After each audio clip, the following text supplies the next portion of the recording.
We all know that IVF doesn't have 100% success rates.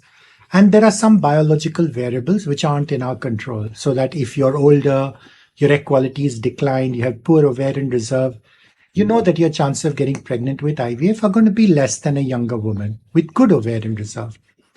But the one thing which is in your control is to choose a good IVF clinic, someone who can treat you properly, who has good quality embryologists, a great IVF lab, and a good clinician who can super ovulate you to maximize the number of eggs you grow and maximize the number of good quality blastocysts we can make for you. Now, every patient feels that the IVF clinic they're going to is a good clinic. Otherwise, no one would ever go to that clinic. That's common sense. But the reality is that not all clinics are created equal. And it often breaks my heart when we see patients who had such a good chance of getting pregnant reduce their chances because they've gone to a bad clinic where the doctor didn't know how to super ovulate them or the embryologist didn't know how to grow the embryos in the lab, as a result of which their chances go down dramatically simply because the clinic was bad.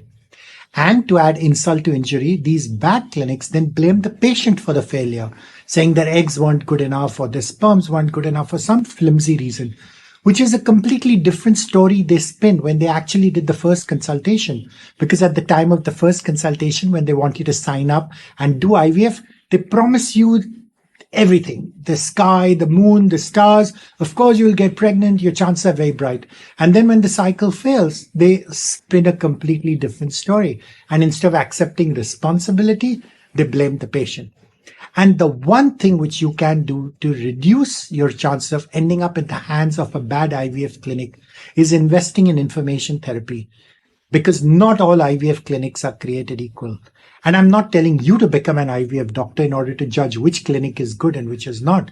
Because all you really need to do is to ask one simple question. And the good thing is you don't even need to meet the IVF doctor to ask this question. You can ask the receptionist when you're phoning, or you can actually email them and ask them, do you do only blastocyst transfers for all your patients? And do you provide embryo photos routinely to all your patients? Because the reality is good clinics are proud of the quality of medical care which they provide. And they document that tangibly by giving you photos of your embryos. So you can actually start your baby album.